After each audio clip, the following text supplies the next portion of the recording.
me tapping the tank. This is some fermenting Chardonnay that we have, a new project that we've taken on, introducing the Magnolia series for the Krutz family cellars. So the idea is to be a little bit more affordable kind of line at $22 retail value. So this is single vineyard designate from Russian River Valley off of Olivet Road, Inspiration Vineyard.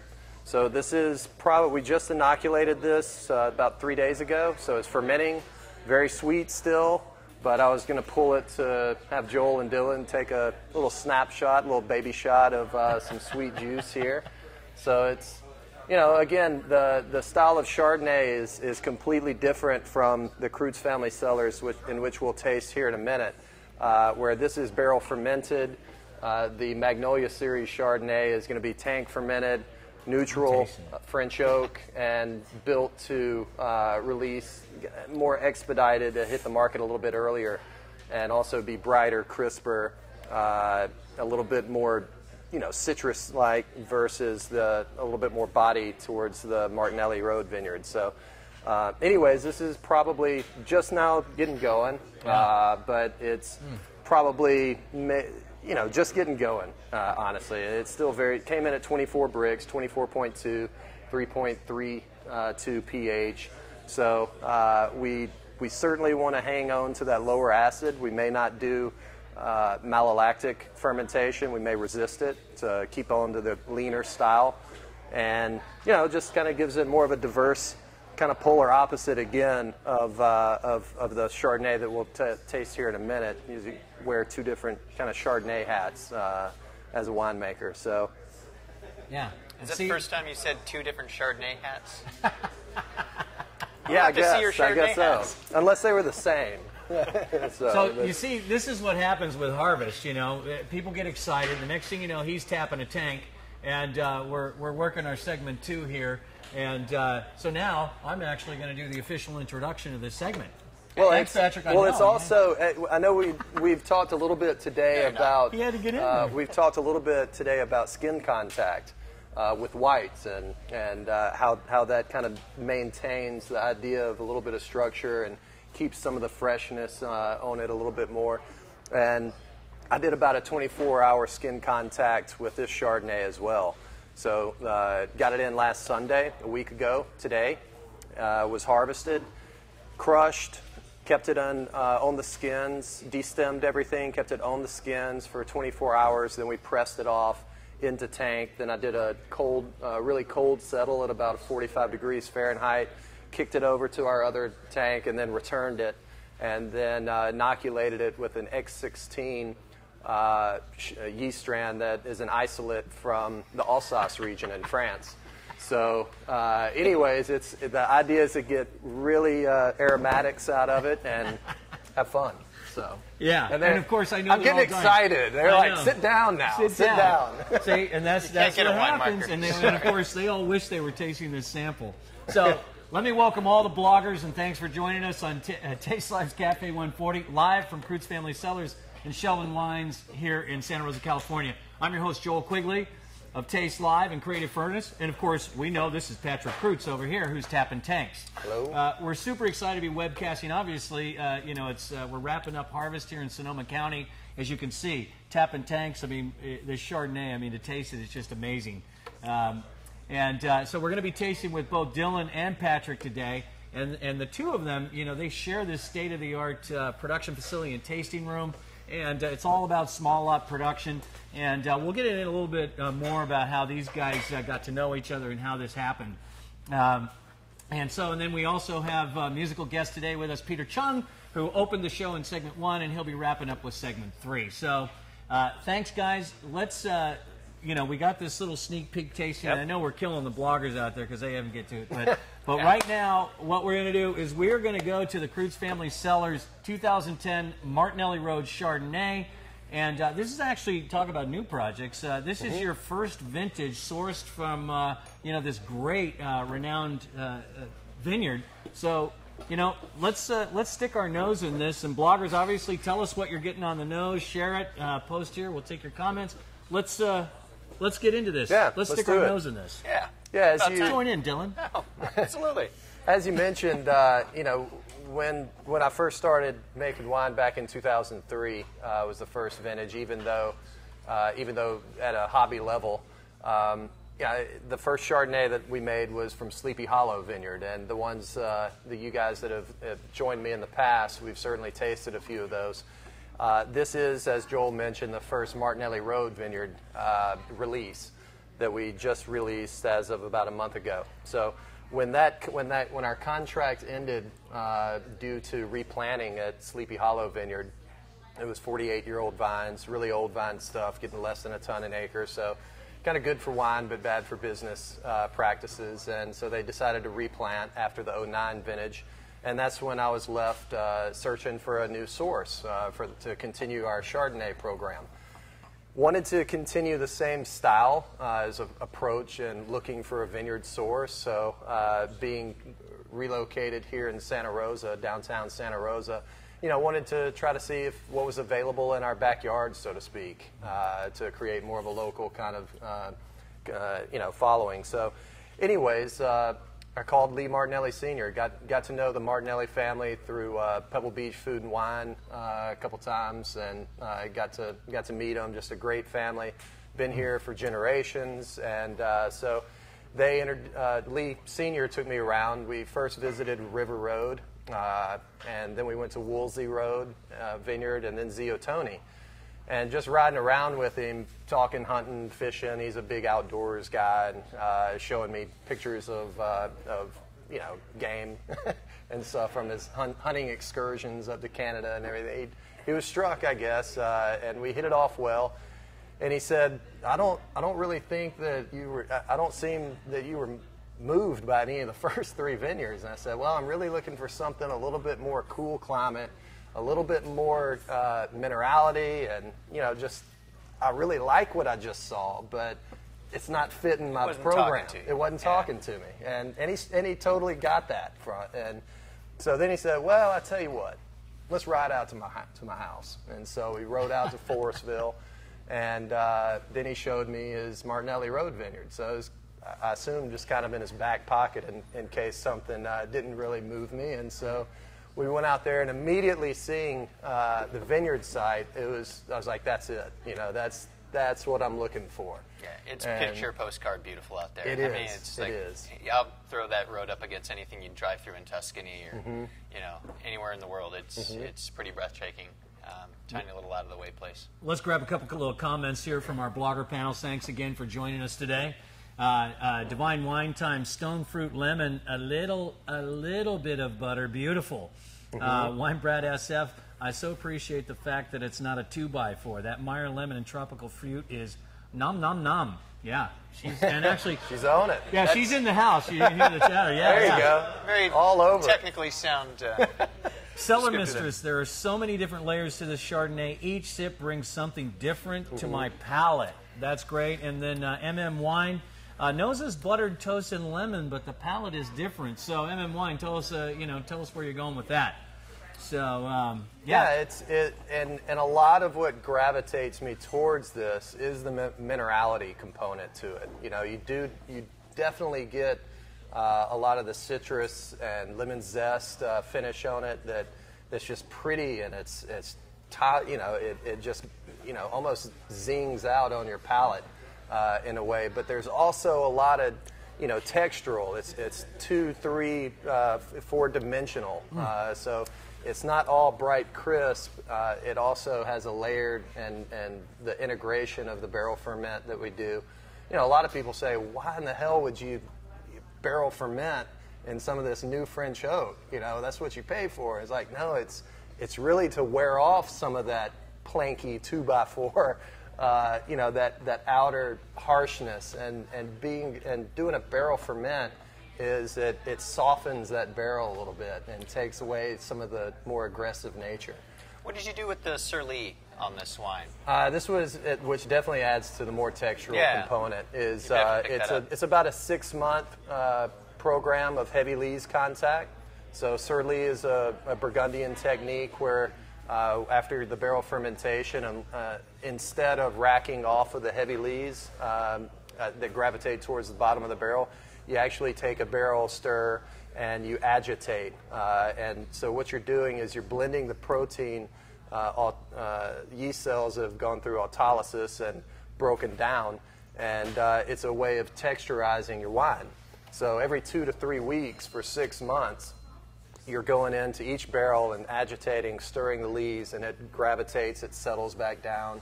Then 2-3 weeks later, you mix it up again, and it gravitates, settles again. And so that's another way to combat some of the naturally high acids and lower pHs in cool vineyard sites, and add a little bit more texture and depth and mouthfeel. We got a nice comment from Wine Harlots. The Krutz family Cellars Chardonnay, Martinelli Road, creamy lemon with honey notes, elegant.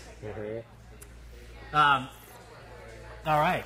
So if you got definitely hitting all of them. Yeah. If you have any more questions on this, I should have you all do my tasting notes, I guess. Bloggers out there. Cellar Mistress, she says, this is the Marilyn Monroe of Chardonnays, voluptuous but classy. And then MM Wine, 6 months, heavy lees, contact, new French oak. He's thrown that back out there to the blogosphere. Lots of good stuff there. So, I know that we're, this is delicious, and we're actually in this segment, we're going to taste 2 wines.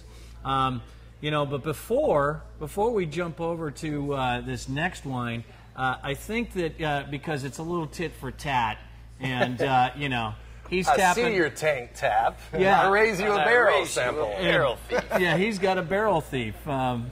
So we're gonna need a. Oh, here, let's do this. Here, let's dump that one out. All right.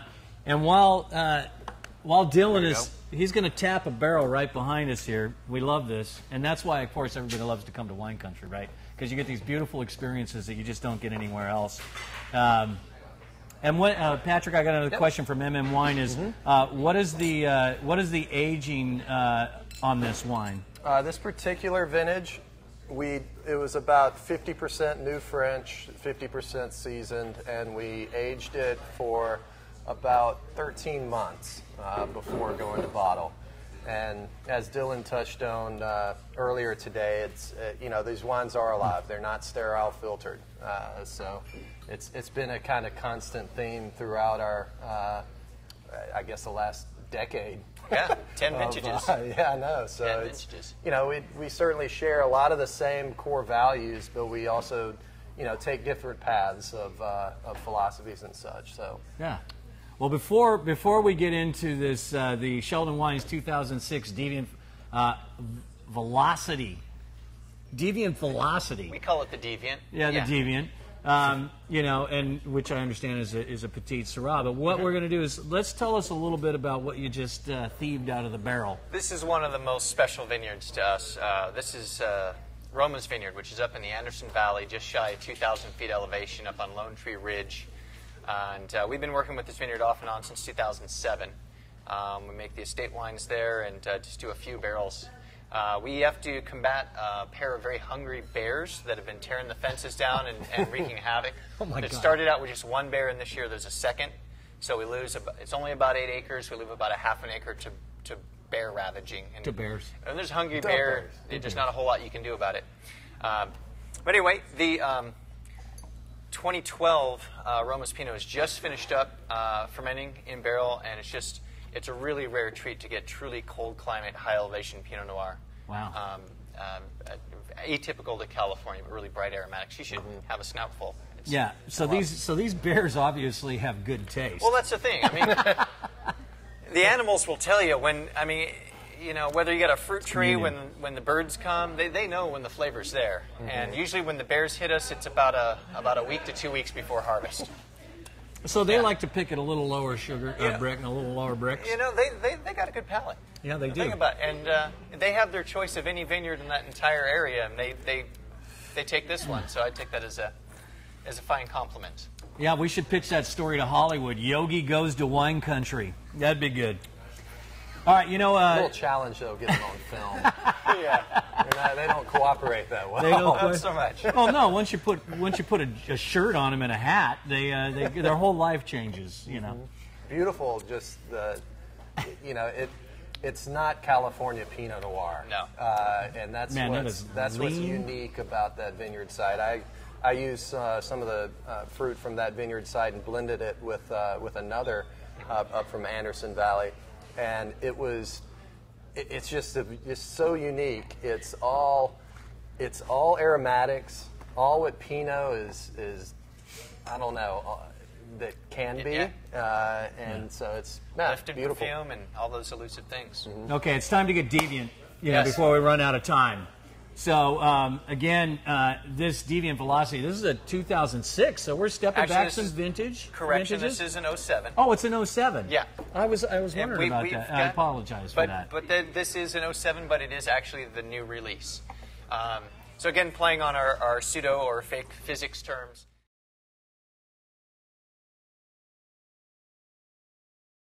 Direction or course. So if something is on a sort of predictable arc and takes us left turn that came out of nowhere, that would be a deviant velocity. So we've been making Petite Syrah since 2003. This is all organic vineyard, planted, believe it or not, 19 feet below sea level, all limestone, dry farmed. It's a total anomaly in the viticulture world. So you're on the spectrums of 2,000 feet above to and 19 below. Exactly. And it's to find wines that have a story, you need to go to places that are unique. And so we've been working with this vineyard since 2003, year in and year out, and we kind of let Petite Syrah be itself each year and try to learn from it. And over years, we've found this new direction, I think, in that Petite Syrah is a very large, full-bodied, almost a brutish wine. Think of it as a linebacker. And my job as a winemaker, I think, is to try to listen to those more delicate aromatics and rather than accentuate the obvious, try to coax out the rare. And while it's so easy to make a big, black, over-extracted Petite Syrah, the hardest thing in the world to do is make an elegant, delicate Petite Syrah, which is what our direction has gone. So the deviation, of course, in 2007, we spared this wine from any new wood. There were no new barrels harmed in the making of this wine. It was fermented on 100% whole cluster sol, the mid-palate tannin, the spice, the structure, everything comes from the vineyard itself.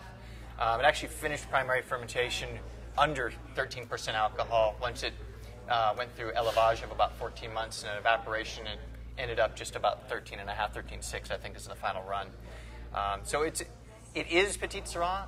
It isn't a manipulated version of it, but it's a very different take on what Petite Syrah can be. I think it's a very misunderstood wine. Yeah, well, we've got Red Wine Diva. Let's get deviant. So, and we have Wine Brat SF in the house. Loving the bottle age on this, fermented in open top bins. Which are right behind us, covered up by the barrels. And Lodi fruit, but has gorgeous acid on it. And that's what limestone will do to you. And the most of Lodi is clay and loam. It's a completely different aspect. 10 miles west is where the Guard Road block is at. And this is a freak of nature. It's ancient seafloor bed. And limestone is sort of naturally toxic to vines. So they respond to that toxicity by lowering how much fruit they set. You get smaller clusters, smaller berries, a lot more hang time, slower ripening, and it really pumps up the acidity. You look at some of the best vineyards in the world have been planted on limestone. I don't know of any other Petite that is done on limestone. Beautiful. Yeah. Well, and I swear to God, people ask and then they say, well, really, can you taste the dirt, what comes up through the soil? Well, I'm telling you, I'm tasting limestone. Yeah. No, I am tasting limestone. The vineyard's been planted there for a while as well. The vines are, the lack of terroir in California is due to the lack of age of vineyards. It's fertile soil. You got to have a unique site for sure. And we cellared this after bottling it. We buried this in the cellar for 3 years before release. And when you're a micro winery, it's almost impossible to sit on your inventory that long. This is crazy. But when you have an idea of the style of the wine and where it's supposed to be, the overall balance of it. You don't want the wines all consumed before they ever hit their stride, and it's part of the artistic integrity. If you're recording with the guys in the garage, you don't want to take that set out on the stage until that song is done, and the song is done now, so taking it on. Well, thanks for hanging in there. We've got some MM wine. The Deviant Velocity was tart without air, 30 minutes opened the fruit nicely, less tart, more round. UC Bo, how long was the cold soak on this Petite Syrah? Was it fermented with farrow yeast? We do a couple of things with this, and we do cold soak. It's an interesting call. We do about 3 days of chilling this wine down. We just use dry ice on it, small macro bins. And after about 3 days, we'll allow the temperatures to come up, indigenous fermentation, and we do have some wild isolates that are non-competitive, isolated from the Rhone Valley. So you have a cocktail of both the vineyard's yeast as well as yeast from the Rhone Valley. Well, I'm going to take some blogger comments, but you know, Yeah. and I'm kind of the neutral guy supposedly here, but I got to tell you, this is one of the most beautiful, elegant, I mean, just unbelievable Petite Syrahs I've ever had. Divine Wine Time, deep inky purple, blueberries, blackberries, vanilla, and a little oak, elegant and balanced, incredible, all caps, you know. Reminiscent, this is or My Vine Spot, reminiscent of what a cool climate Petite Syrah could be. And we've got, let's see, what else have we got here? S.L. Hausman, Deviant Velocity has deep aromas of dark berries and anise. Love that. And then actually, UC Bow, I would not peg this as Lodi fruit, you know, because not a jammy fruit bomb. Yeah, no one would. And, you know, Pat and I have been out to that vineyard a number of times. The first time, you know, we started out in 03, we're driving around checking out vineyards. This is 10 miles west of Lodi. And when you're in the car and you look at the temperature out and it's 93 degrees in Lodi, we hit Guard Road, it dropped 10 degrees because you're out by the Delta. So there is, you know, the Mokelumne River right there, the Sacramento Delta. So there's actually a draw from San Pablo Bay that comes up there. And it's dramatic how much it's, you know, really temperature-wise. Even when it's 100, you get a you know, 1 or 2 heat waves a year. It's not that 102 plus out there. It's more in line actually with the temperature you get out of Alexander Valley than you would out of Lodi. All right, so let's talk about this. You know, here we are. We're in their shared production facility. This is an urban winery set up right here in downtown Santa Rosa. And, you know, when you think about this, and these guys are talking about driving around in the truck, you know, back in 2003 and stuff, you know, so basically, you know, without going back too far, let's stay in the state and let's stay in Monterey. And, like, you know, here you guys are all these years later, 10 years later, you're making wine together, again, you know, working together, helping each other. But, you know, how did this guy, you guys, I understand you guys met at a cheese shop in Monterey. Oh, yeah, $10 an hour. Yeah. Slinging wine and cheese. Slinging wine and retail. So it was, you know, I drove out from Mississippi in the summer of 2002.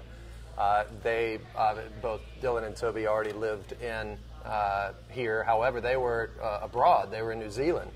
And I was in New Zealand at happenstance at the same time they were when the cheese shop in downtown Carmel is where we met.